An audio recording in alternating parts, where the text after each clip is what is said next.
Welcome back. Another episode of the Weekend High Podcast. Your man KZ back once again with my man Swag back in the house.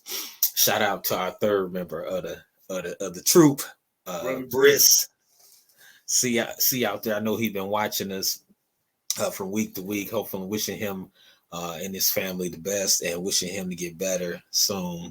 Prayers and So shout outs. yeah, Brother shout out to Brisk. our brother out there doing this thing, and shout out to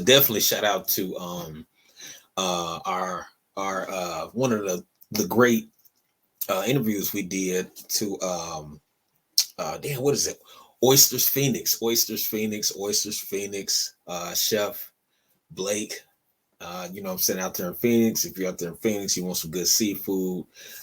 You can actually go back to that episode, and all his information is on there because we got it posted everywhere. So Yeah, Jim's check up. him out, and then don't forget to check out my guy in East Chicago, Indiana. My guy Chef JB at Midwest Eats.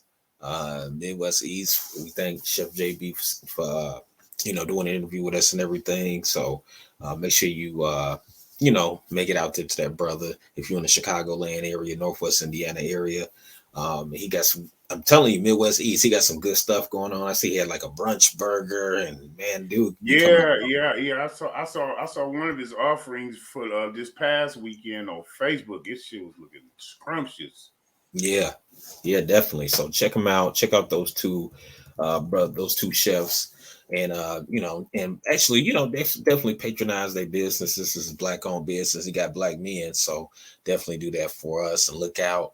Um, Also, another person who interviewed with us, Sister Tosh Gray, her episodes of Raising Canaan have been coming out. So we see you, sister, and what I'm saying, you did an excellent job on it.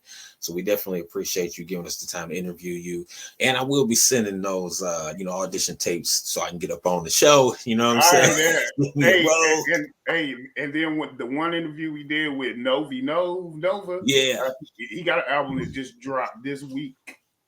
Okay, for sure. Shout out to Novi. Yep. And so shout out to all those people that we cool and tight with. Make sure you check them out.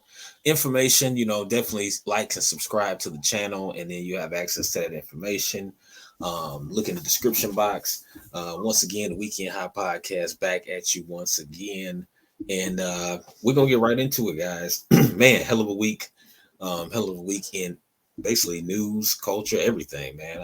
Yeah. First thing though, yeah, man, I know, man. First thing though, me, I got to start off with some crazy stuff because there's a lot of crazy stuff Say out the devil been busy. there. Oh man, yeah, man. I don't know if you heard of the Bishop Whitehead, the one brother who he's the bishop. He's the brother who's a pastor out of New York. He got robbed. Remember the dudes? I don't know if you've seen it. Oh The dudes came yeah, and robbed him at yeah. gunpoint.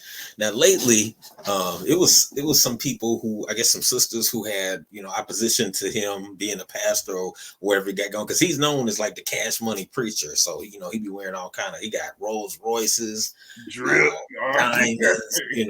Yeah, that's what he got. That's why he got robbed. But yeah. so some sisters came in there. They opposed, and I guess they are actually YouTube vloggers, allegedly, and they pulled up on him and stuff, and came to his church, and it came out basically. There was a video out. He had to come put hands on them.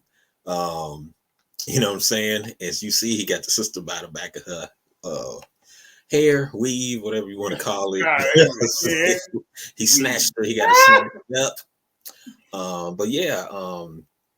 First of all, what I'm saying, what do you think? What do you think about when he got robbed? Because you was telling me something about that. Yeah, yeah, yeah, man. When you wear the drip, they will come, Yeah, and they gonna come see about you, man. It don't matter if you man of the cloth or man of the streets. yeah, yeah. They will come see about you. You know what I mean? Because honestly, it ain't too many passes rolling around in Rolls Royces and now. There's some pass. Don't get me wrong. There's some all in pass. You'll see Mercedes. You'll see a BMW. You're definitely gonna see a Cadillac. But when you get to the level where you rolling in Rolls Royce, you rolling in stuff that the ball players and Yeah, he got the drip, and he probably got the hose. uh, I mean, well, he said, he's a happily married man, and he has Oh, child. okay. And that was the reason. That was actually takes me right into it. That was the reason why he snatched this woman up. He says because she was coming at him towards the altar, and then she made a beeline to him towards his wife and his baby. So that's why he had to put Yeah, the hand of God on him. Yeah, he had put the holy hand of God on him. And you know what I'm saying? And I actually have footage of that video here. I'm gonna share my screen real quick. Bear with me, guys. Here we go. Definitely gonna try to get you the footage if we can. And this is fair use, by the way. Fair use. Hopefully, you know what I'm saying. We fair use. This shit look like you about to baptize her. Yeah. I got two actually angles of this video. One of them presented by the son, and then the other one. Give Jesus a round of applause. While they take pictures and they want to be on social media. Take the pictures. Take the pictures. Take the pictures. Take the pictures. Take the pictures. Go over here. Go over here. Grab her out. Grab her out. He called us like. He said how he snatched her up though. Heck yeah, he snatched her up and got her straight to the head usher. Yeah, now there was big, people was going crazy about that. Oh, he put his hands on her, and then she came out showing, she had some marks on her neck, like some, hard fingernail marks. Them pastors like that, they got them sharp fingernails to make, pastors would be looking kind of pimpish and stuff. They be on the foul sharp side of the game, you know what I'm saying? So she had a big cut. It looked like a cut. I'm gonna show that in a minute here, up under her neck, like when he grabbed her. So he snatched her up. But I wanted to ask you, you think he was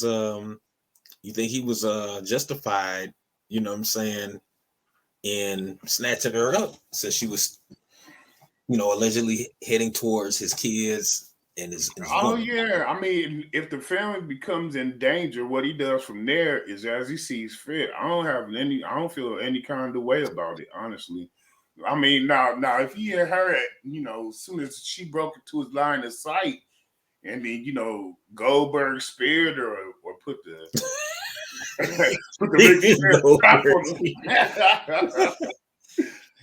no, man, but once she crossed that stage, it's clear where she was going, and he did right, and it sounded like he restrained her. I mean, I don't know how much of a restraint that he gonna get for some braids, but right, you know what I'm saying. And then another angle to look at is, he had previously got robbed before. You know what I'm saying? I don't think he was thinking old girl was gonna try to rob him, but I'm thinking he like probably when you feel like some type of way you'd be more on guard is what I would say. You know what I'm saying? Yeah. We talking about a triggered individual here. You know what I'm saying? So that's another angle to look at. But at the same time, most people would say, "Oh man, he should have put his hands on a woman." I don't care, man. Hey, you get within striking distance of my film. I don't care if you got green horns or a green bra. You got to be dealt with. People. Yeah. So we're gonna take another angle. Actually, there was another angle of the whole incident because people was only seeing that angle. Mm-hmm. And what happened was he got locked up. Now, actually, the police did get called out. He did get did get handled by the police or locked up by the police, I should say, because he I guess somebody called on him, but what happened was he got let go. I guess after the police saw what happened, the whole video footage, he got let go. So let's see that footage. I'm gonna show you the other angle because we've seen the front angle, but we'll see this is another angle of the incident here. And you know what I'm saying, y'all let me know if you think this is justified. Hey, fair usage, please. Yes, fair use. Oh, it's only giving me the little box. Dang, that's messed up. I don't know if you can see that. You probably can't see that. Down at the bottom, it's only giving us that. For whatever reason, it's only giving us that. That's weird. Okay, let's try it again. Here we go. All right, we got it now, y'all. Sorry about that. Fair use. Don't try to come back in. As you see the woman right there, you know what I'm saying? She's at the front, same woman. You see that? Mm-hmm. And let me see if I can blow that up even more. Oh shoot, I'm messing up, y'all. Sorry. Yeah, fair use like a mug. Now you see her right here. He do the telestrator. Yeah, I do telestrator. He's here, you know what I'm saying? She telling him off or whatever. Like, I'm approaching. You see the contact between X and Z. You see them approaching, you know what I'm saying? Now you see some people now. It jumps. Now you see this is him, his baby, where the arrow is the baby and his wife, right? You saw that arrow? Here she is. I got the pointer on her too, right here. She's in the corner. And then all of a sudden, you see her making a beeline. You see it, and boom, he grabs her. Okay, so he harnessed the speed. He ain't putting no paps on her. He did right. I would let him go too. Yeah, so he kind of like grabbed her and pushed. Yeah, you know what I'm saying? Yeah, scared because she wasn't gonna snatch too hard because them braids look like they was freshly put in. So you know what I'm saying. So I mean, she had them in them. She made her lunge, and all he did was divert her direction. You know what I'm saying? So right. So yeah, so the bishop, you know what I'm saying, he grabbed, but then like I said, she had a big ass wound on her neck. You know what I'm saying? She had a so I don't know. So some people, like, you know, a lot of the women are saying, no, regardless, I don't care. You know, that's a woman. He shouldn't have been, you know what I'm saying, snatching her up. So we're gonna get a look at the cut on her neck real quick, y'all. Yeah. And you know what I'm she saying? got And don't forget to like this. Hey, she got paper cut by some church fans. Hell yeah, man. You know what I'm saying? Hey, man, you know what I'm saying? One of them pastors always got them sharp ass nails, man. Pimps and pastors always got the sharp ass nails, man. Yo. But as you see right there, her neck got big. Ooh, that's a gash. She got a big gash on me. Yeah, man. So I mean, but you know what I'm saying? If you feel like it might. See, there it is. The EMS looked at it. Oh no, Demetrius. The pitches. All right.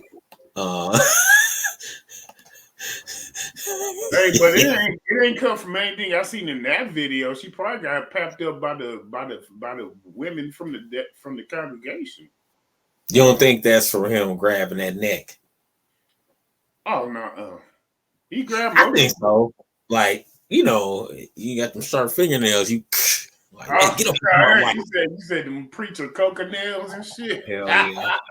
Hell yeah. So I mean, I don't know, man. This minister, I don't know. I wouldn't go. I mean, I don't know if he could probably gain a lot of people in this congregation, or he possibly could lose a lot. But I think most people don't want to be bothered with all this kind of stuff if they go. I mean, he was trying to protect his family, and she lucky she didn't get her ass kicked. So really, yeah. I mean, all that stuff with the way he escorted her away from being a threat of danger. I mean, I'm with releasing him. I wouldn't hold him responsible if that did come from I don't care if he hit her off with a channel lock squeeze. You know what I'm saying? So you still keep going to the church if you was going to his church? Oh well, I mean, I probably have the goddamn with me. You know what I'm saying? I mean, it's not a safe place to worship, clearly. But yeah. You said you had to have a goddamn it. You can say the place to worship. Yeah, it really ain't, man. Like, I don't know, man, if I could deal with that. Like, a lot. And see, you know what? Not to speak bad on him, you know, because I don't know personally, but you know me, and always, you know, he's a suing ass pastor. So let me allegedly this month part. He just tight. But no, man. You know what I'm saying? Yeah, we put the allegedly on to protect ourselves here. This is just my opinions. I'm entitled to them. But I'm just saying, like, he the type of pastor, like, it gives going to church a kind of a bad name in a way. I'm not trying to put it all on him, But like all these kind of little fiascos going on, you get robbed, you rolling, you know what I'm saying? I'm not saying he can't have a Bentley. I mean, that is a good look. That makes somebody want to be motivated to go to church. They'd be like, damn, Pastor guy. Oh, they went first Sunday on me.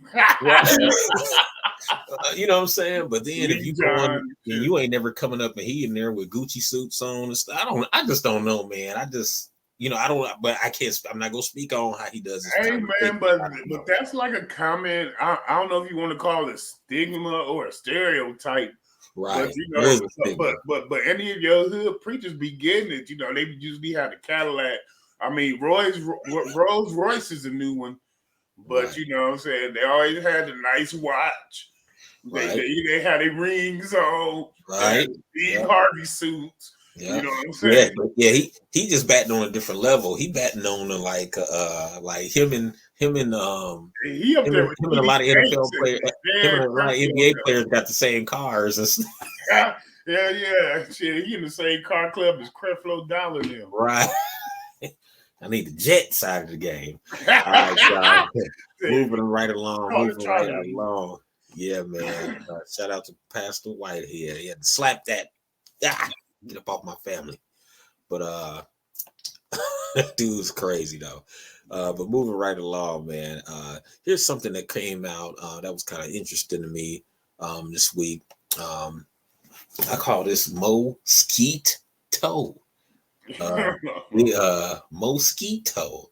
I don't know if you heard this, but there was something that came out recently. Scientists came out recently, tricked mosquitoes into delivering vaccines to humans.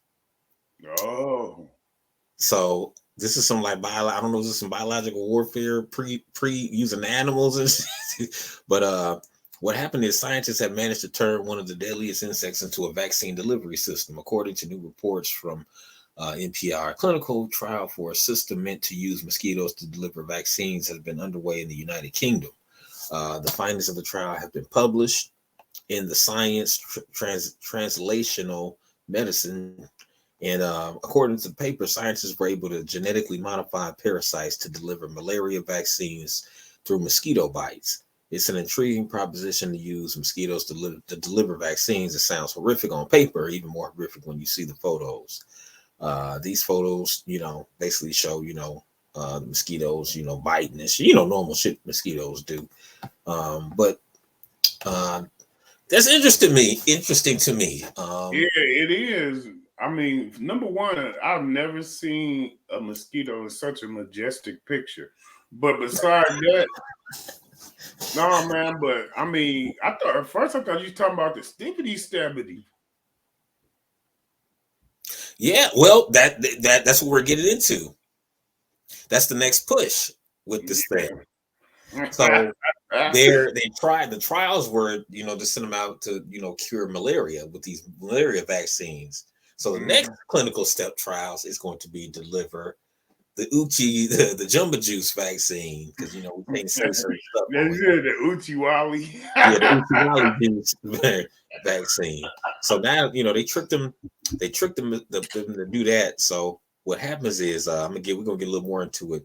Okay, according to the study's results, 14 to 26 participants who were exposed to malaria contracted the illness. That means the mosquito vaccine delivery system is only around 50% effective, but that doesn't mean this was a failure. It means that some improvements need to be made. It also is important to realize that the scientists don't intend to release swarms of genetically modified mosquitoes either. Instead, they want to use the mosquitoes to deliver vaccines in a more controlled fashion. They said releasing a massive number of these mosquitoes is an intriguing proposition, but doing so would raise very deep questions about medical consent and bioethics, as they couldn't control who was inoculated and exposed. So yeah, that's the point I'm making. So now they're doing this over in the UK. So what's sooner or later they're gonna have it. They're gonna bring it over here and they'll be like, well, y'all need to have the vaccine anyway. So we this will only help our numbers. You know what I'm saying? So we've released some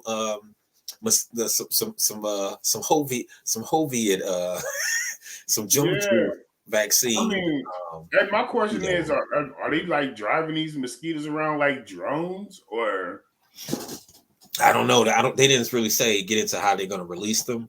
But they said that they, just release them in the wild. I'm sure they're gonna do something like how they do when they spray for mosquitoes. They probably could just release them like that off a truck or something to have them blow them in the air. Or well, I mean, I'm kind of tripping because I think if you got bit by 3 mosquitoes in the same night, it'd be a done deal for you then, right? What if you got bit by 2 mosquitoes? No, if you get by 3, that's too much jumbo juice. Right? Yeah. I done had 3 doses. You done had 3 doses.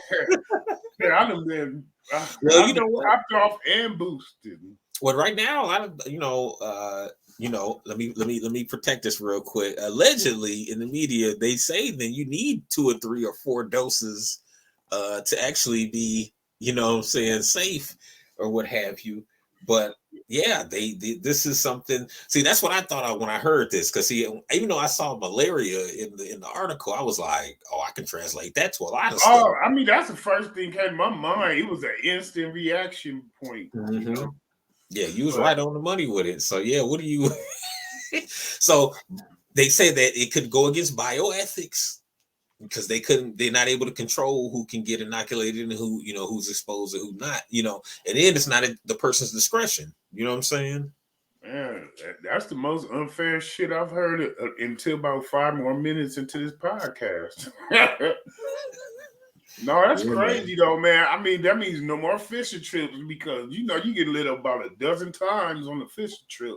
Hell yeah. So they're just trying to find, I think they're just trying to find another way to trying to canvas the hood. They ain't shit. Yeah, man. So what they could do is this is what they could do. They could look up numbers and percentages and see what percentages of what areas are have the juice in them and what areas don't. And then what they do is get a little swarm of mosquitoes, load them up, go to that area and let them loose. You know what I'm saying? I mean, I don't see how I could control who's getting bitten. You know what I'm saying? Mm-hmm. That right there, that's too big of a wild card.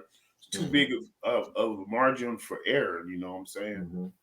Yeah, but see, in their head, they don't care long as because they figure that would raise percentages. That could raise percentages. But But yeah, this is, I mean, and this could be pushed into a lot of different things, man. So I really don't want to start. Hopefully, they don't start getting insects and animals into like some kind of bio warfare. Yeah, they need to bring that kind of energy toward a herpes vaccination, right?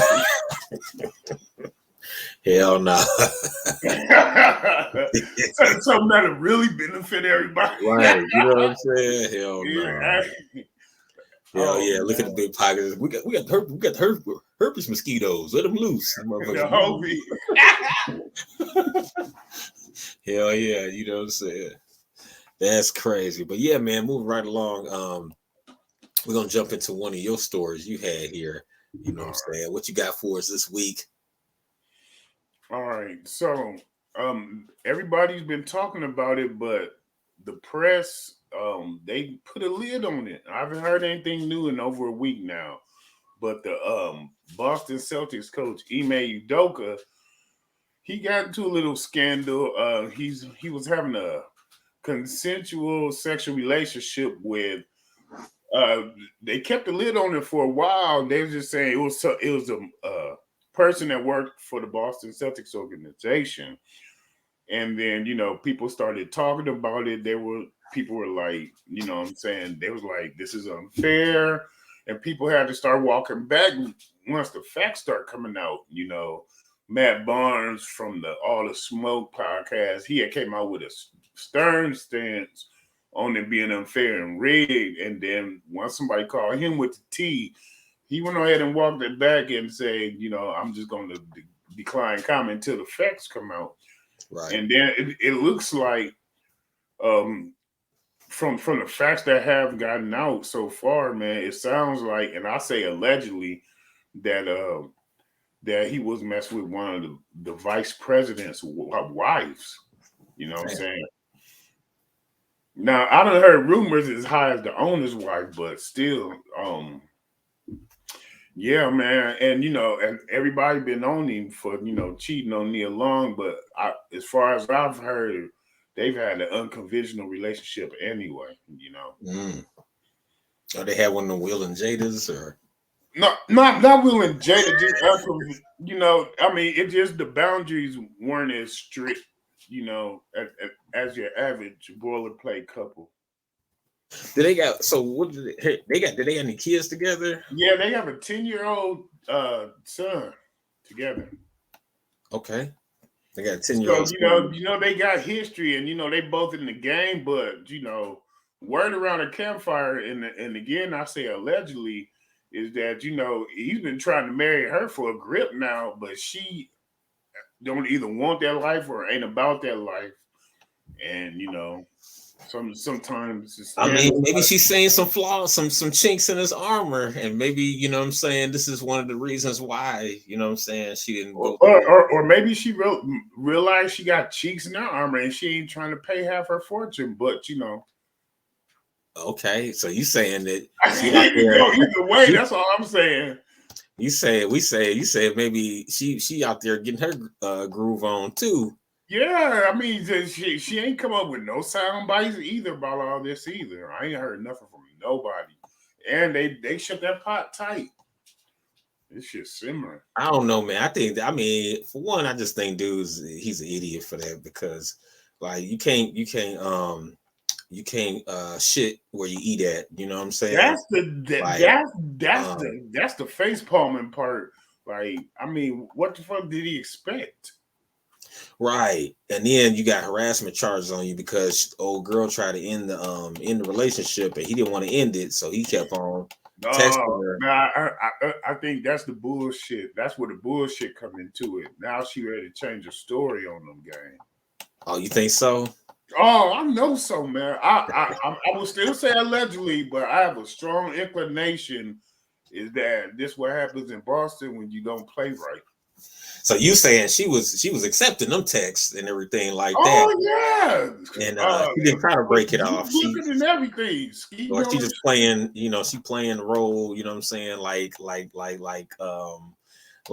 I guess you could say American history. She playing that role like, oh me, the dumb role, like, oh I tried to end it, but what I'm saying, he's just too aggressive. He's just what I'm saying, but you don't think that's the case. You don't think that was the case with this. You think she was still, yeah, man. I mean, I don't know, man. I just think that was dumb on his part, man. You know what I'm saying? Oh, he didn't get caught in the Matrix. He didn't got caught in the Matrix. Hold on, y'all. Let me add him back in here. My man Swag didn't get caught in the Matrix. That's okay. He'll be back. But yeah, Ime Udoka and Nia Long. Yeah, that's just dumb. I mean, you know what I'm saying? I just think that's dumb as hell because, like I said, that's where you're getting your paper at. You getting your paper there. So why would you even mess around with that, man? You gotta be smarter than that. Even if you're gonna if you're gonna be on one, I mean, you risking millions of dollars. You risking coaching opportunities. That's more. What I'm saying, will bring you more paper. You know what I'm saying? So, I mean, I really don't get the whole mess with the president's wife shit. You know what I'm saying? Like, I don't see the logic behind that. Especially in his position, man. I mean, there's so many. Like I said, if we're gonna do that, there's so many other women out there. I'm sure that probably would have. You know what I'm saying? That you could get with. And I think that this is something that it's just going to be looked at as a failure in the long run. Failure by him. The Boston Celtics is going to be a step back because now they get to get a new coach, might be a new system. You know what I'm saying? So I think that's what it is with that. But we're gonna be right back. We're gonna be right back with little technical difficulties. Go get Swag back in here. Y'all stay right here where you are. Weekend Hot Podcast coming back at you. Nigga, I'm like, God damn, I know my rent ain't doing this motherfucker. Nigga, we was cooking too. Welcome back. We had a little technical difficulty, but we back at you once again. We're gonna pick up. We was talking about Ime Udoka and the whole Celtic scandal. Yeah, man. So it sounds like what was fully allegedly people were saying that it was a consensual sexual relationship, and now it seems like there may be some fuckery coming about. But you know what I'm saying? He did what he felt he had to do. It wouldn't be the route I went with that type of position, but it is what it is. But yeah, I think they about to try to throw him under the bus, man. I mean, yeah, like I said, like I was saying before, I heard for reports I heard is that it was consensual. Then it got to a point she tried to break it off and was like, "Oh no, I don't want to break it off. I want to break it off." And then he kept trying to force the issue. But like you said, that's what they saying. That's what allegedly is. Yeah, I mean, it sounds like a narrative, but there at the very same time, I could see that shit happening too. I mean, he want that milk of magnesia queen. You know what I'm saying? Hey, man. Hey, it's hard to find out somebody that give that look like you like it. You know what I'm saying? Hell no. No, I mean, but you know what he really did though, man. You had Nia Long. That's just a waste right there. Like, I just feel like this. Even if you was gonna do that, and then you know what? Even if you was gonna do that, like if you and y'all had a loose relationship, whatever, open, you don't shit where you eat, man. You don't do that where you get your paychecks. You don't do that where if you ain't signing the paychecks, then you probably shouldn't be doing that shit. You know what I'm saying? He can't do that shit. You shouldn't be fraternizing. You know what I'm saying? Yeah, and so from the facts that we do have and a little bit of deduction, you know what I'm saying, it's probably safe to say that it's not the owner's wife. Because the owner's wife probably wouldn't be working for the organization, number one.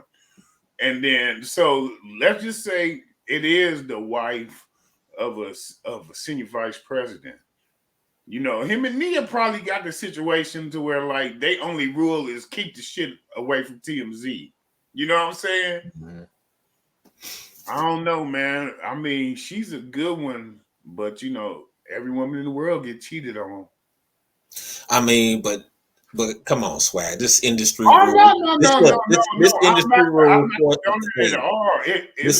This industry rule 4080, what your boy Tribe Called Quest.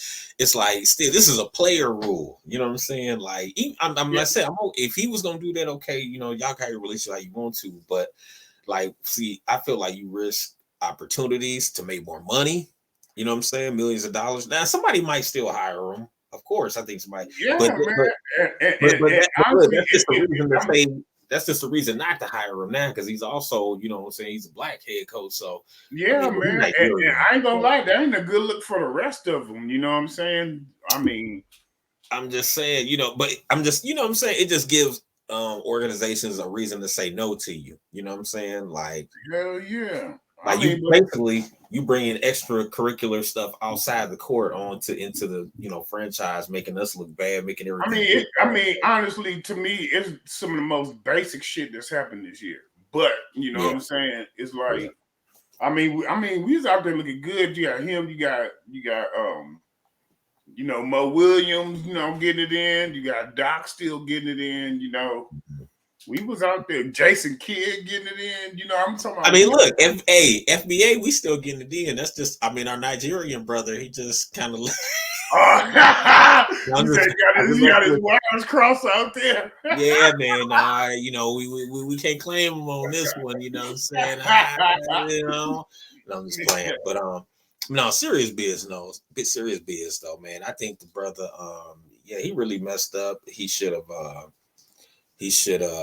You know what I'm saying? I mean, like, he just did that all wrong.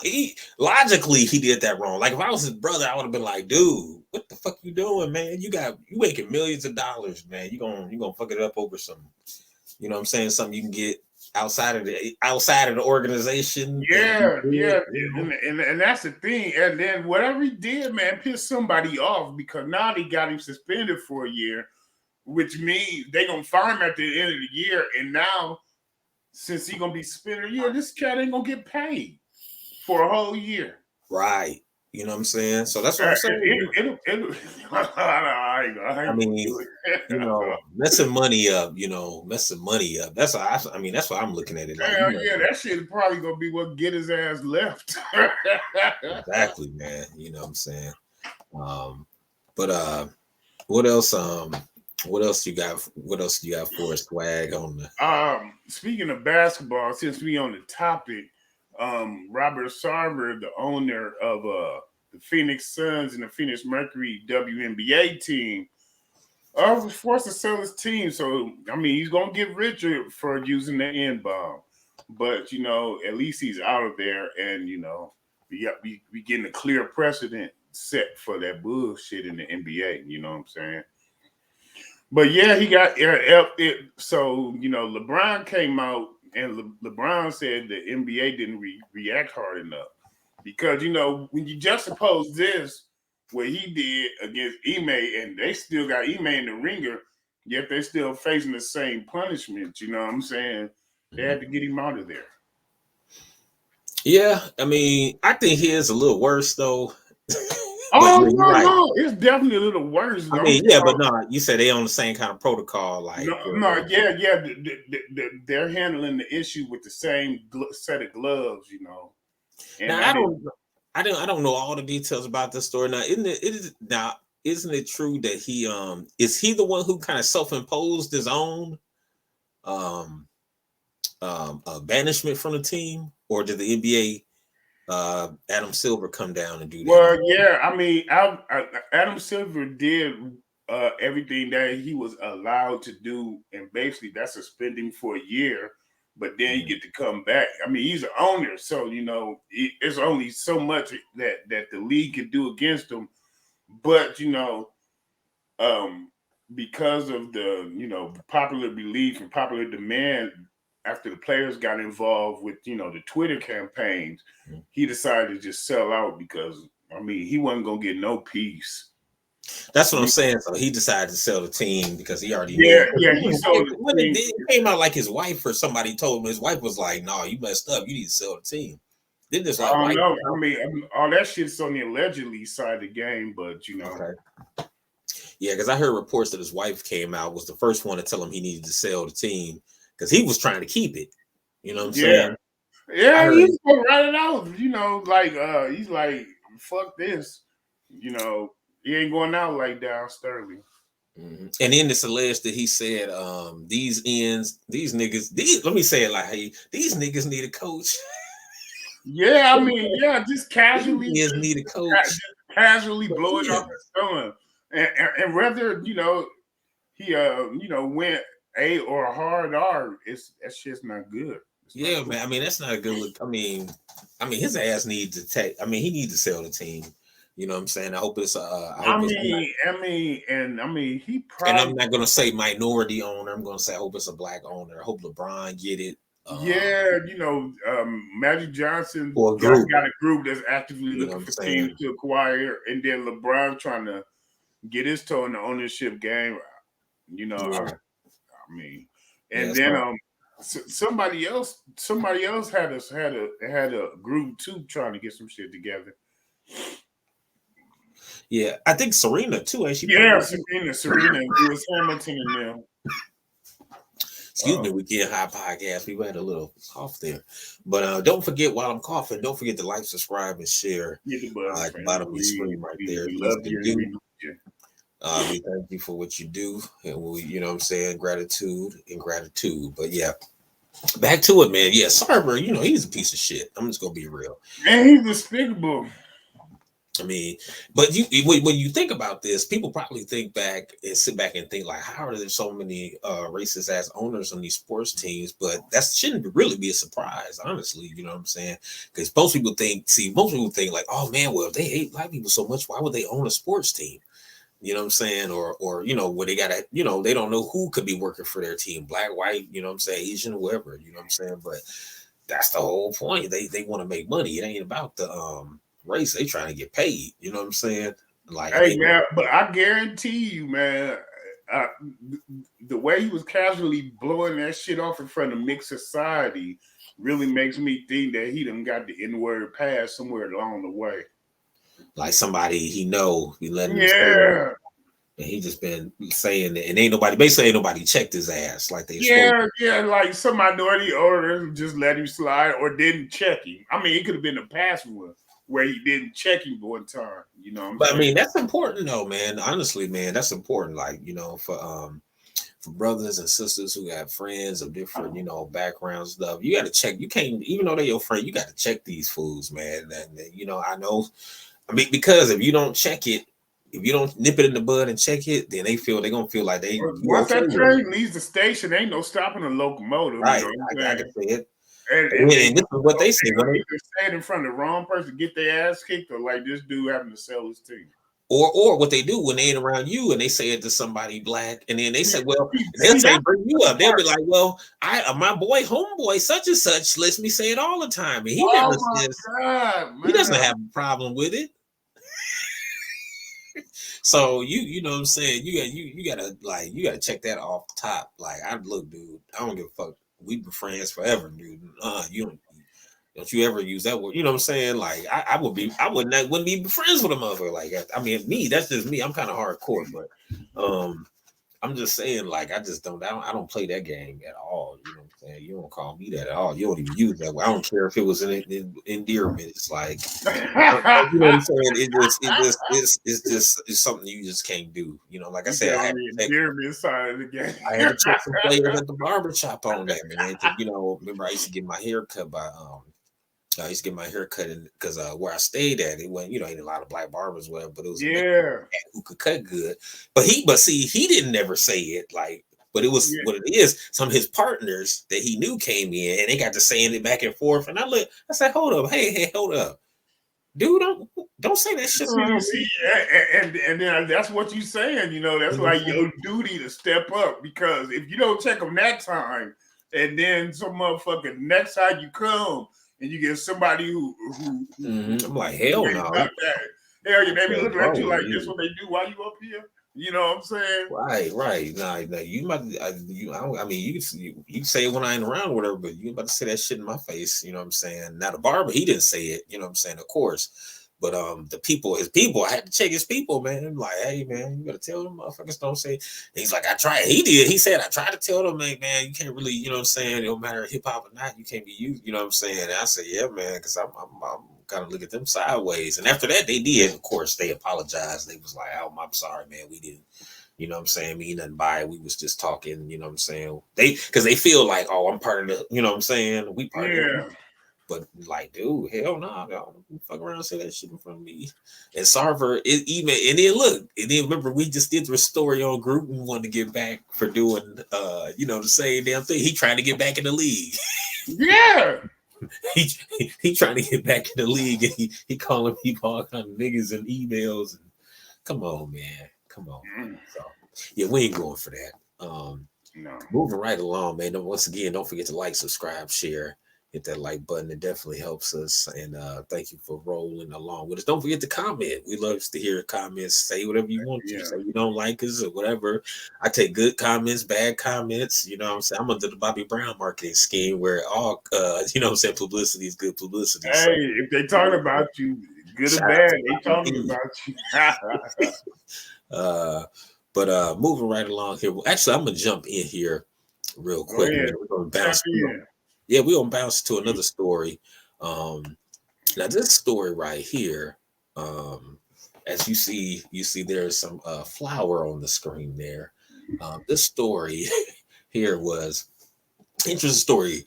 Now, reason I bring this up is because of what happened to Brittany Griner or whatever, especially also for fellow people who like to enjoy cannabis or whatever.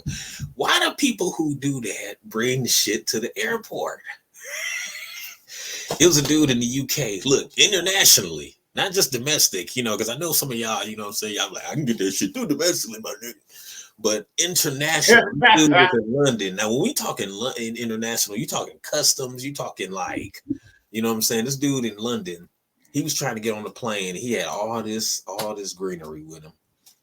And then to make it so bad, he ran. They chased him. He ran, right? He got away. But you know what the sad part is? This motherfucker left his passport. So they got all his information. They got all this motherfucking information. Oh, he's done, Joe. So basically, it's just like he gave them a calling card to like, hey, come pick me up, man. You know what I'm saying? Of all the things to leave, this dude dropped his passport. You know what I'm saying? After trying to get all this, you know what I'm saying, Canada weed, this flower on the plane, and they said, yeah, he was flying. He was flying from London to the U.S. and you know, the police had stopped him, and they tried to detain him, and then he ran. You know what I'm saying? He got away. He evaded the police, but then he left his passport, which basically they used to identify him. So then they found bags of drug, you know, of flour as well at his home. Then they found it in his car. You know what I'm saying? Oh, they had him mapped out. He probably didn't even get away. They probably see that passport like, hey, y'all just come back. Yeah, man. So they said that the vehicle they had located his vehicle. He attempted to evade the police. Then he ran, and then he got away again. But then, like I said, that he dropped his passport. So once they had that, they stopped kind of chasing him because they was like, oh shit, we already know where he at. Yeah, we got him. We got him. You know what I'm saying? So what do you think about this story, man? I just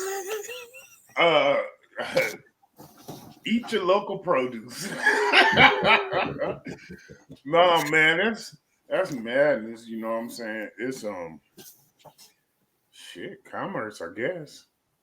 I mean, why do people keep trying to get this stuff through customs? Like when you coming through foreign countries, I've heard people trying to get it from Jamaica and then, you know, Amsterdam, all the spots we know across the world, you know what I'm saying, for that. But it's like, why do you risk, you know what I'm saying? Why don't you just get it when you touch down and wherever you're going instead of trying to risk, you know, life in prison? I ain't gonna say life. At this point, you know, I'm thinking it's just plain hubris that you think you just can't be touched, you know? I mean, damn. You know what I'm saying? And then you was coming from London to the U.S. Shit, you can get it in the U.S. It's legal in a lot of states in the U.S. So, yeah. But, you know what I'm saying? This is obviously, he probably was trying to come up, get his money on. Like, man, I'm about to come over, bring it from over here and sell it. You know what I'm saying? Do what I do. Whoop. But yeah, man, very bad idea. So please, if you're planning to travel with any flour or any man, but if you do something enough times, you're bound to be caught. You know what I'm saying? Law of averages. Yeah, it's always best to either, you know, sample the local produce if you can, you know. And if you can't travel without it, then I guess you just can't travel shit. You know what I'm saying? Oh, yeah. You know what I'm saying? You got a problem then, but you know, is he from? Do we know if he's from here or there? I mean, is he stuck overseas or is he stuck? This guy, no, he's from over there. Oh, okay, so he's still at home. Yeah, he's from over there. He's over from over there trying to come over here, trying to get his money up. And then they just got it pulled fast. He tried to jump the pond with some Zaza. He had his car. They went to his crib. He had all in the rims of his wheels and stuff. Hell yeah. Well, on to a little bit of bad news. Here we got an update here from PNB Rock. The PNB Rock update. This is the brother who had got shot. We had covered this last episode. They actually got the suspects. Man, this is crazy, man, because he actually got it looked like he basically robbed by a whole family, you know what I'm saying, allegedly. You know, because it was a son, it was a stepmom, and the father involved in it. So all these whole damn family conspired to rob this dude. Which is terrible, absolutely terrible that the whole family, a blended family, not even a motherfucking regular, a blended family, stepmama and all had to get down. You know what I'm saying? No, we don't do steps. Right, because you know normally when you think of somebody trying to get you, you don't think of mom and step pops or stepmoms. You know, you might have to worry about whoever the young man is. If you a young man, you like, okay, I'm worried about their son.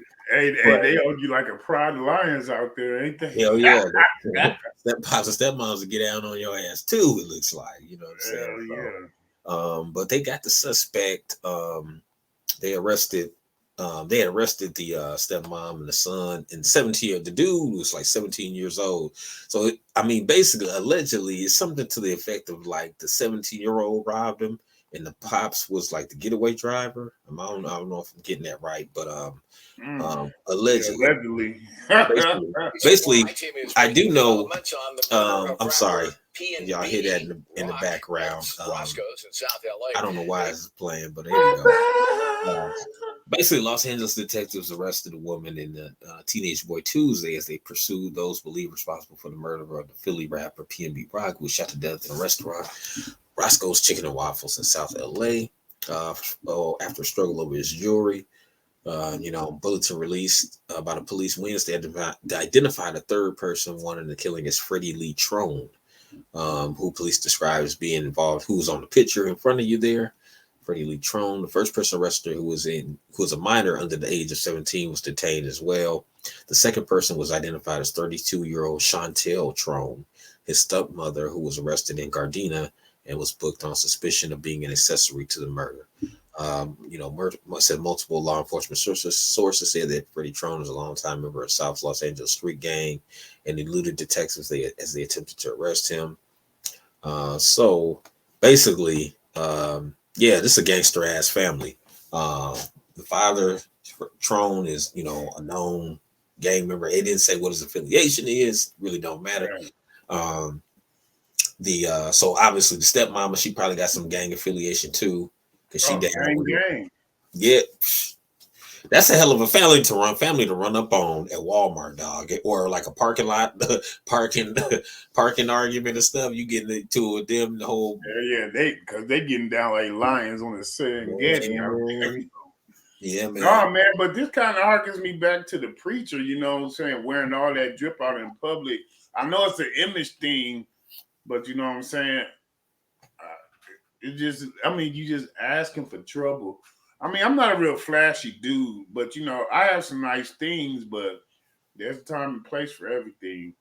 I mean, it's rough. Yeah, I mean, all that dripping like that. And then too, like, I think like people gotta be aware of their surroundings. Like even how he was saying his girl, kind of set him up because she was like, "Oh man, let's go to this Roscoe's." He should have been looking like, "Where that damn Roscoe's at?" Or is it safe? Like he should have had somebody who knew LA to like, "Hey man, is this what I pull up to?" You know what I'm saying? With me, I got all my bling, I got all my shit on, and I was gonna keep all the salacious stuff out of it because I mean, it's easy to blame it on the girl, but you know what I'm saying. Yeah. I mean, he should have had all that damn jewelry on. I think he should. Yeah, at the end of the day, man.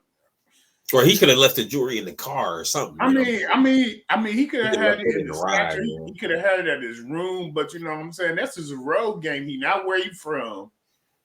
But you know what? Man. Actually, but look at though. Actually, think about this perspective. Let's say he didn't even bring it. Let's say people be getting robbed and they don't even have jewelry on sometimes because they could have been like, well, that's still P&B Rock, and I'm sure he got some money on him. You know what I'm saying?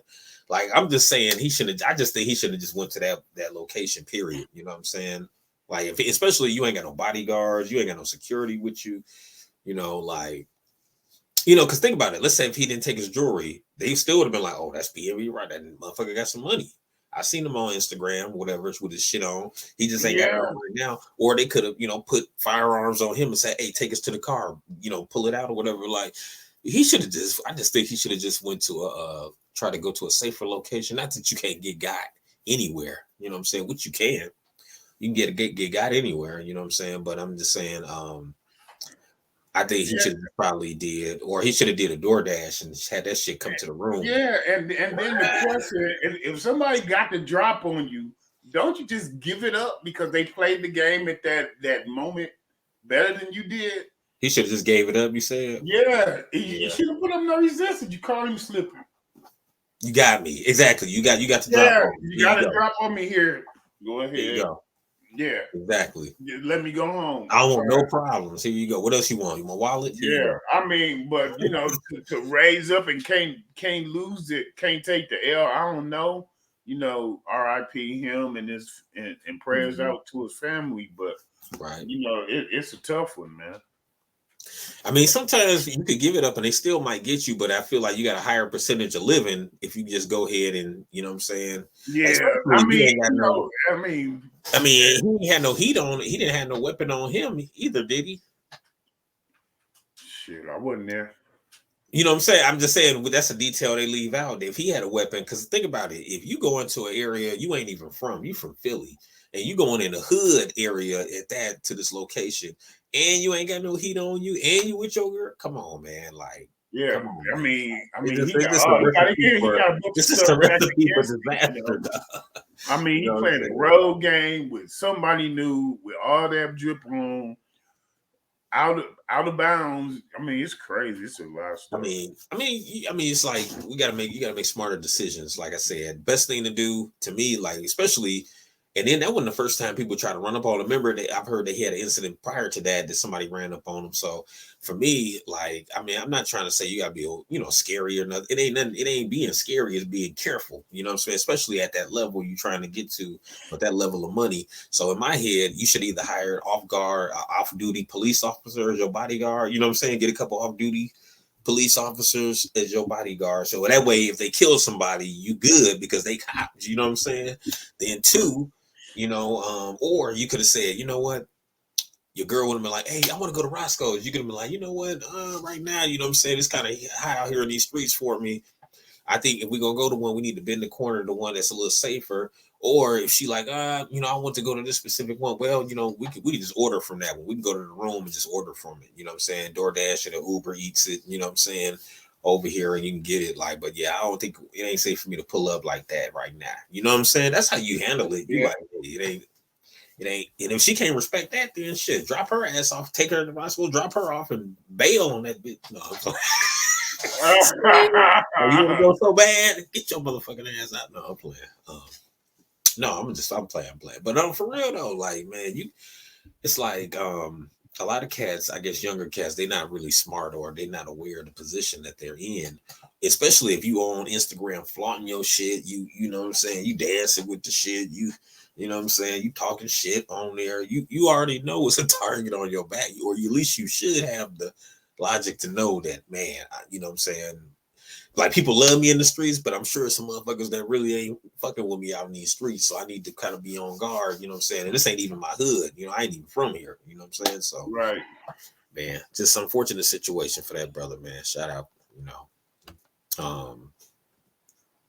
You know what I'm saying? Oh yeah, also our 50th episode. We have made our 50th episode. We thank you guys for your continued support. yes, We got a year in. This has been a year. This is actually anniversary time for the Weekend Hot Podcast. So tip my hat, you know what I'm saying, to my brothers there. We made it through a year doing it. Man. It's been rough in character building. This has been therapeutic too, man. It's been nice. And just to watch it and then seeing us gelling, you know, on screen in real time, it's something. I'm glad. I like to thank, you know, the listeners and the subscribers and the likers and even the haters, you know what I'm saying? Anybody who gives us the time to even have something to say against it. Hell yeah. Too, you know. Hell yeah. Thank you, man. Man, I'm grateful to have, you know, some brothers like this in my corner. And, you know, like I said, we have hopefully had continued, we ain't gonna say hopefully, we will have continued success in this endeavor or others. So, you know what I'm saying, we still gonna keep pushing and doing our thing. And you should too. And don't forget to like and subscribe. Hit that like button, hit that subscribe, share it, you know what I'm saying, on your social media platforms. We appreciate it. Leave your comments, you know what I'm saying. We love constructive criticism. We love it. Criticism. You could joan on us or whatever. We don't even care. We're joan back. It's all good. Just, you know what I'm saying. We thank you for messing with us here. And yeah, man, like I said, we thank you for a year on your screen on YouTube. Thank you for your patronage as far as subscribing. Thank you for your donations, cash apps, that nature. And we appreciate them. And yeah, we're gonna keep going, keep moving to the top, man, best we can, So sit back, relax, and keep rolling with us. And Yes, yes. another crazy story, man.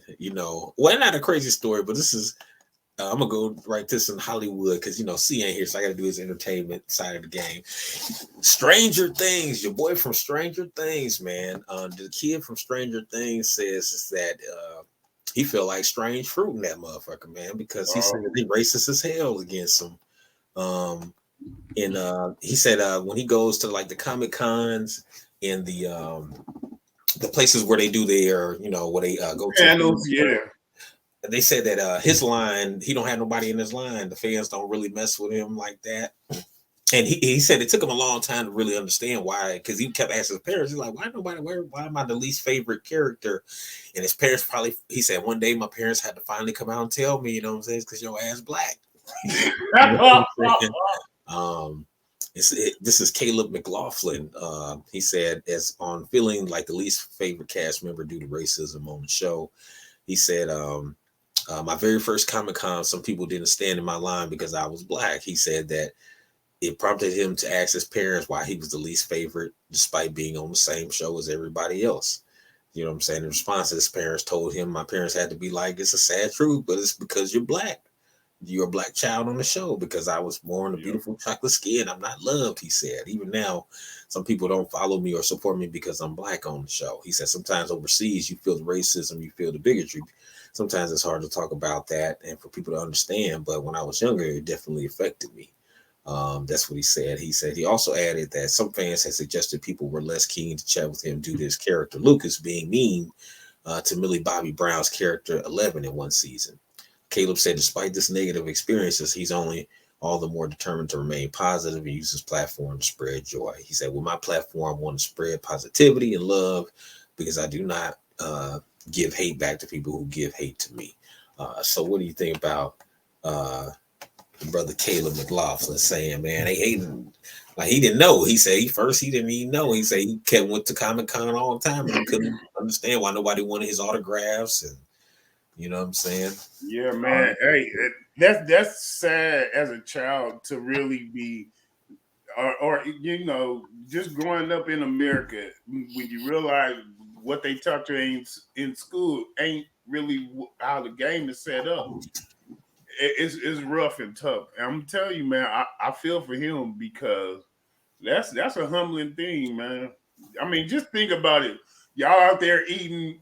I mean, you part of this big thing that's bigger than you, the individual, and Right. then you go to Comic-Con or where you selling glossies, and then ain't nobody standing in your line. Right. Know?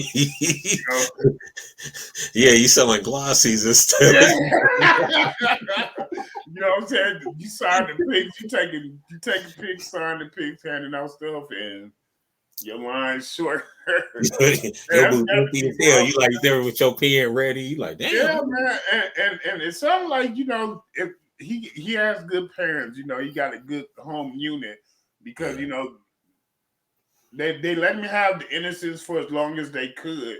Right. But then when he asked the right set of questions, it's time to put a scrim back and really tell them, Right, exactly. That's what I was saying. I applaud his parents too. The McLaughlins, Mr. and Mrs. McLaughlin. Yeah. Yeah, they like, they let him, they let him roll. Because he said when he was younger, he was like, damn, well, why? He kept asking, wondering. And he said finally he asked, and then his parents is like, look, dude, let me be real with you. You know what I'm saying? Like, so I mean, I could see that because like in those type of environments such as like Comic-Con or even like the Dungeons and Dragon crowds and things. Yeah. Those type of things, though they don't have it's black people, definitely black folks who get into that, but we don't have a big percentage of us who get into it. So I could see there being some type of, bigotry or racism in those forums because, you know what I'm saying? Even with the remember we covered the Game of Thrones new one. Remember we was covering that. Yeah. People were hating on the character there, saying that he shouldn't, you know what I'm saying, that black character there. So Oh man, they did this worse a little bit as far as that's concerned. I'm not gonna go into it this episode, but yeah, it got kind of stereotypical, man.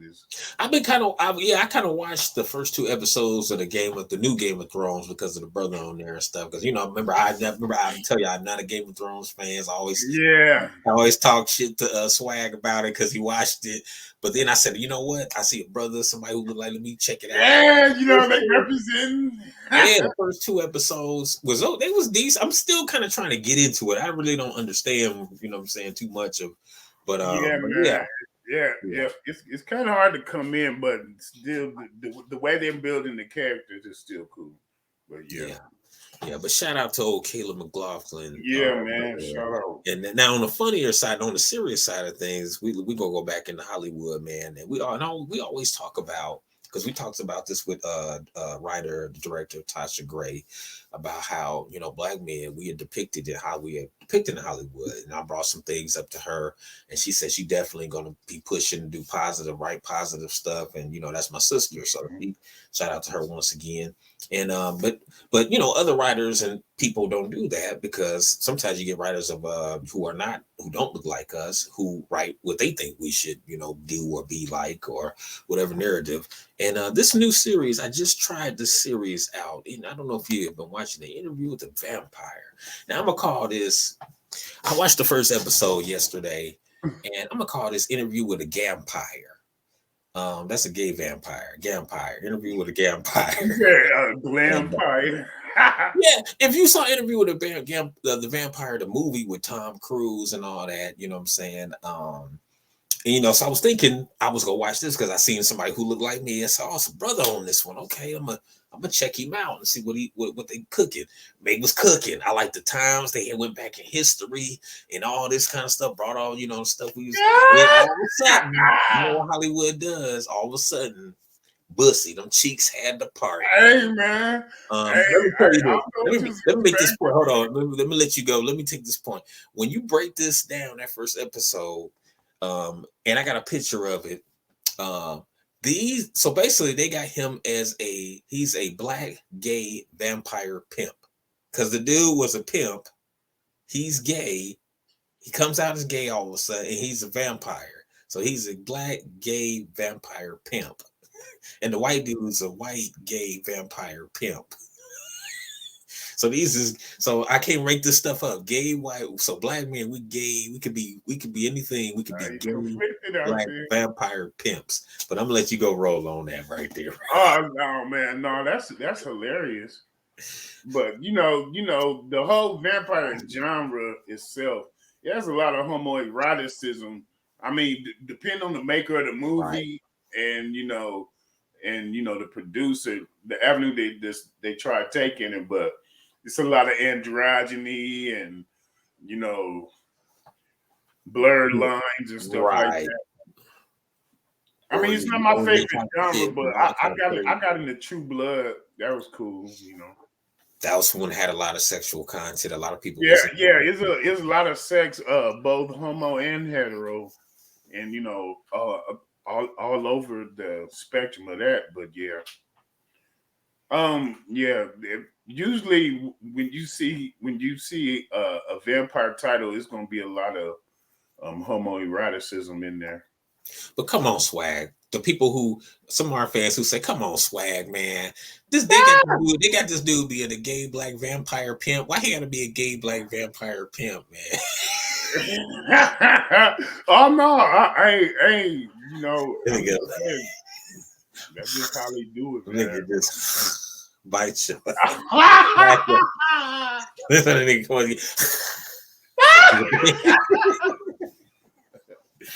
This nigga, I mean, for real, man. Look, we don't get a lot of roles as it is, and then come to find out, the actual actor who plays the gay Black vampire pimp, he's a UK dude, brother. He's a UK brother, so he's a British brother. Like you ain't see that in Vampire Brooklyn, Maximilian when the right. Because man, I mean, it was just crazy, and then like but it was crazy how they built up to it. Because at first I was liking his character. I'm like, this dude a pimp and everything. I said, damn, he gonna get bit by a vampire, so he gonna be a pimping ass vampire. You know what I'm saying? And all of a sudden, the white dude, whatever, who was vetting them, and who was, what I'm saying, who was getting them ready and shit. Grooming him. Yeah, he groomed him up. There you go. That's what I was for. Who was grooming him up? You know what I'm saying? He invited him over for a nightcap, and then he was like, "Yeah." And when he said it, dude looked at him like, almost spit my water out. Earlier in the show, you know what I'm saying, he kind of pushed his urges off of him. So when he was like, "Hey man, you want to come up for a nightcap?" He was like, look at him like, "What, dude?" So that gave you the impression he was a straight dude still. But then he looked up, he pointed up, and it was a sister up there. It was a sister. He's like, "Yeah, have a nightcap. She's up there. Come."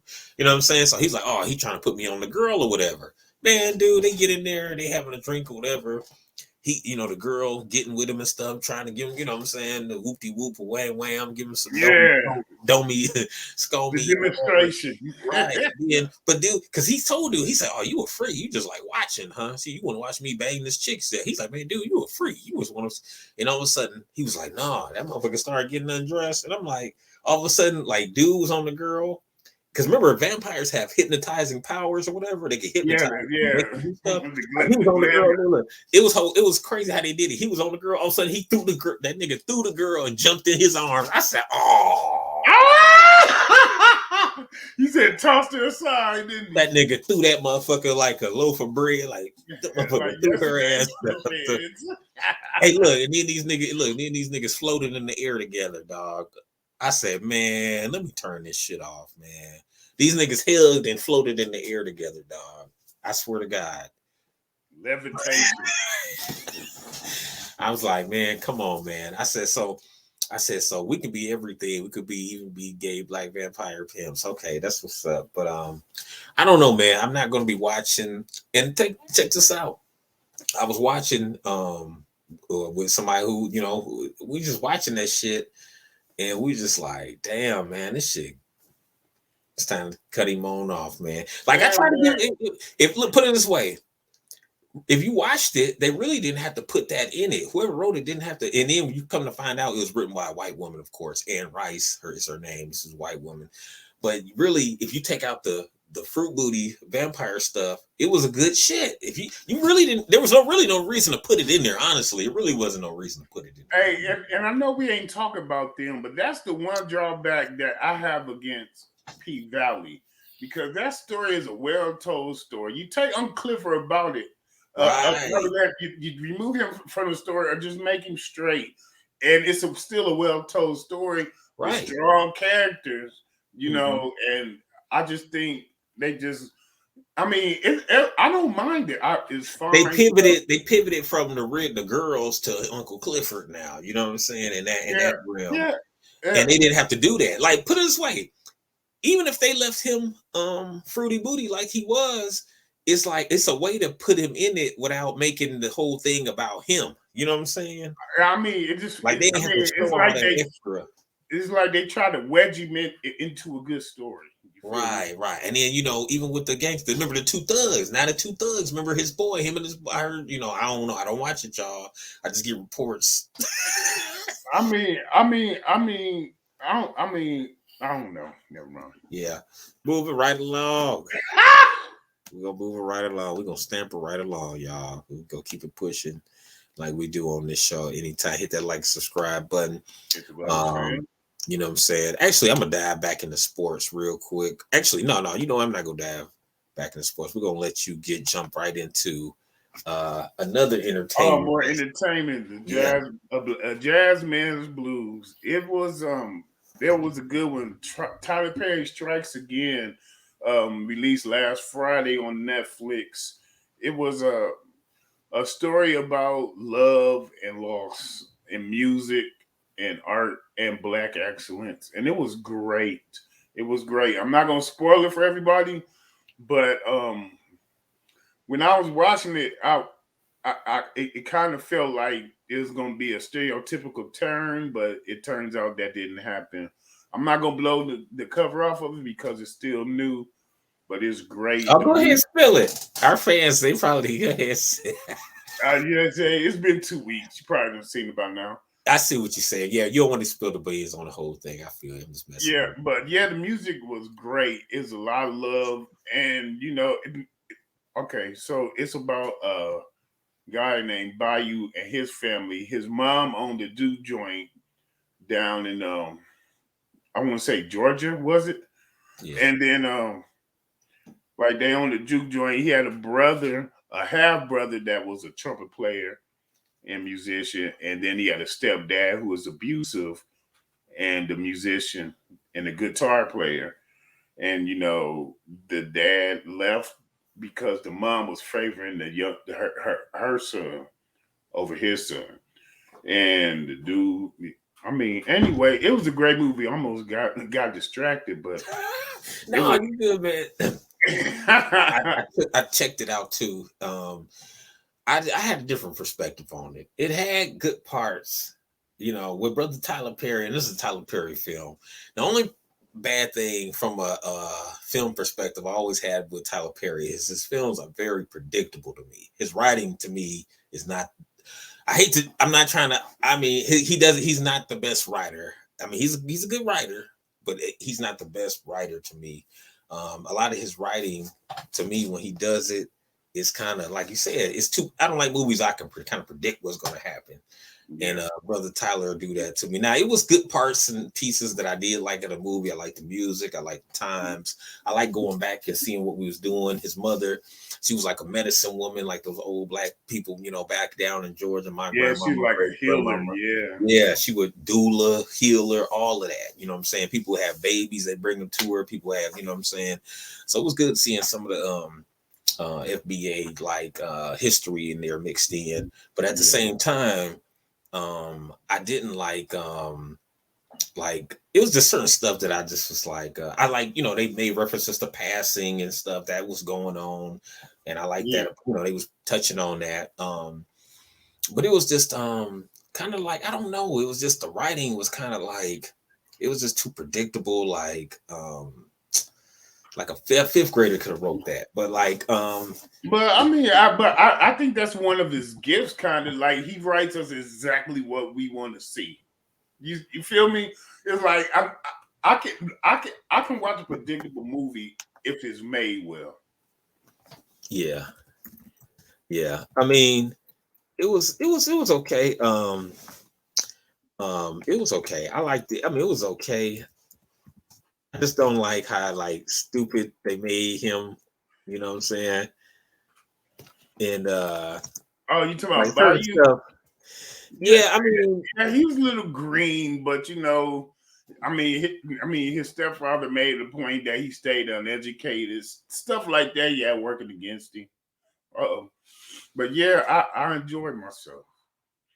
It was a cool watch for me because I'm all about the music. They paid a lot of homage to Duke Ellington and those writings, those musings.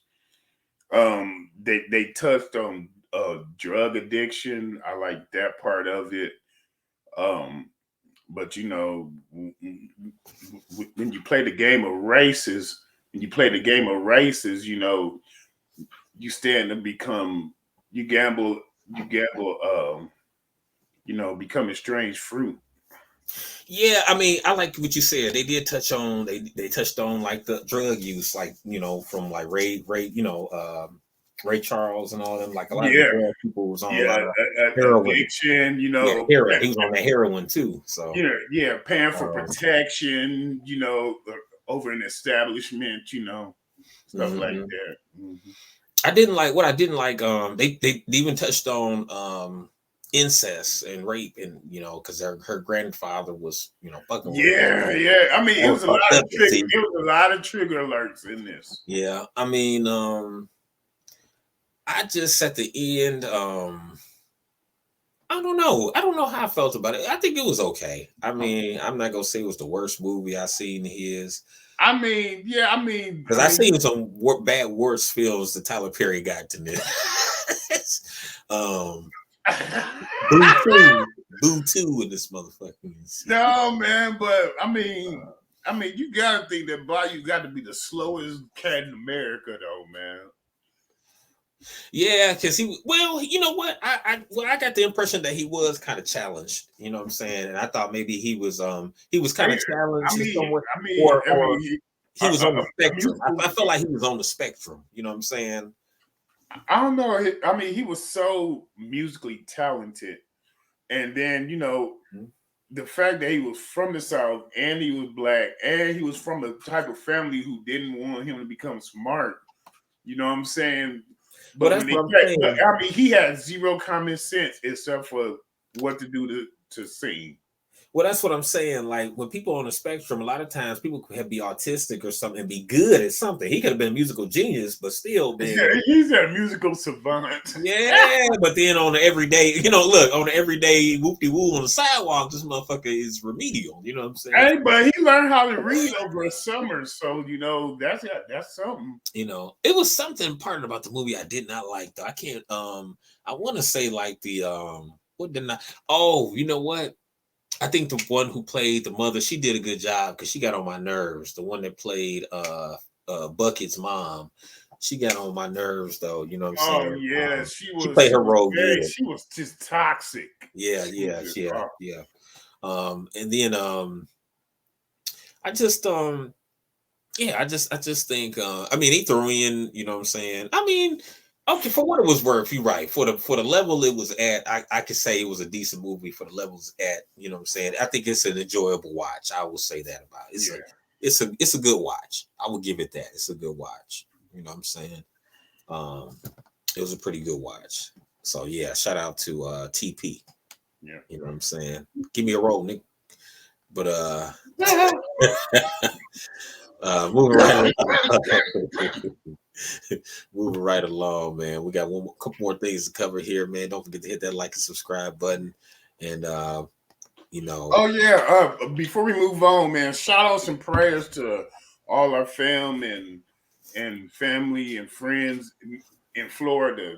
In the oh Gulf yeah, Coast shout of out to Florida. everybody down there. Yeah, all the Hurricane Ian survivors. Shout outs. I've heard a few testimonies, few stories. They really went through it down there, man. Like Yeah. like like a storm that started like 15 miles wide at the eye and it grew to over 500 miles. Yeah, yeah. Shout out to everybody down there, man. Make sure you stay safe and you know what I'm saying? And be safe and we'll keep you in the prayers Yeah. or whatnot, So definitely shout out to Thoughts and everybody down prayers, there. definitely. Yeah, all day. Going back to, we're gonna jump back a little bit here. Well, actually, we're gonna get to some meat here. We'll get to some meat into some topic here. We're gonna get um, reparations now.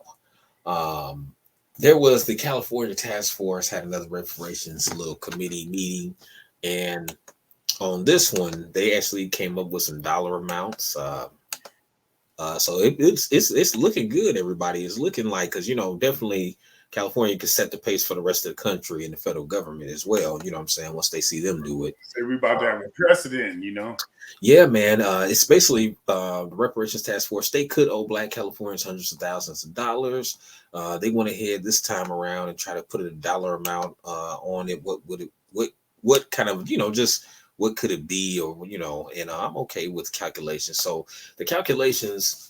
For instance, the task force considered redlining a practice of denying mortgages to Black homeowners and of devaluing residential property in primarily minority neighborhoods. The four economic consultants calculated that each Black Californian who lived in the state between 1933 and 1977 experienced a housing wealth gap of $223,239 or $5,074 for each year in that period. The experts said that number, which is the difference between the average value of homes in California and the value of Black-owned homes, could be considered for reparations. Such calculations are far from the final, the consultant said, and there is no total estimate, though it is based on all 2.5 million Black California residents today. They said the consultant said they haven't calculated how many people would qualify for each reparation. But they went ahead and did put a number amount on it. I said also, let me see here.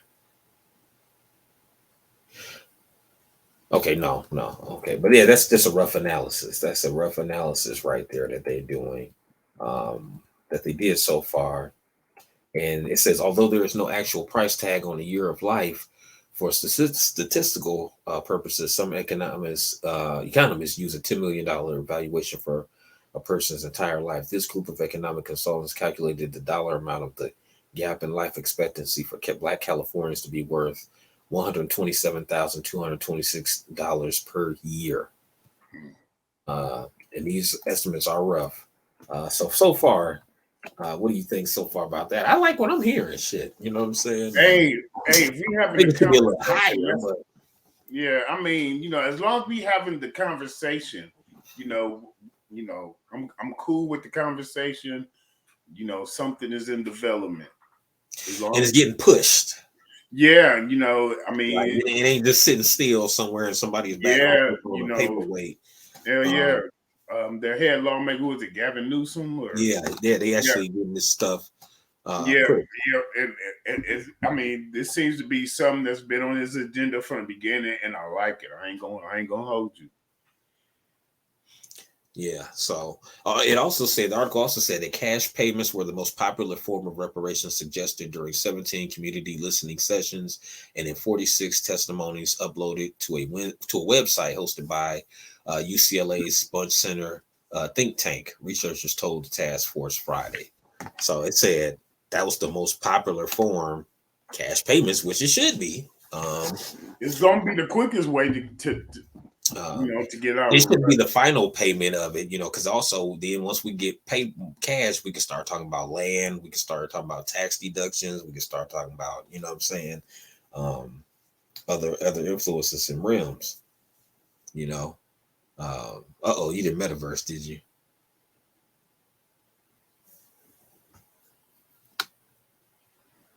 Let's see if he get back. Swag is the metaverse.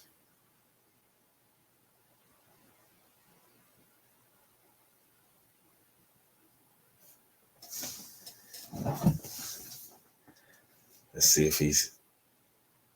We're gonna take a quick break, you guys, and come right back to you. Weekend High Podcast coming back to you. Technical difficulties. Thank you. Don't forget to like, subscribe, and share. We're gonna get it together. Be right back.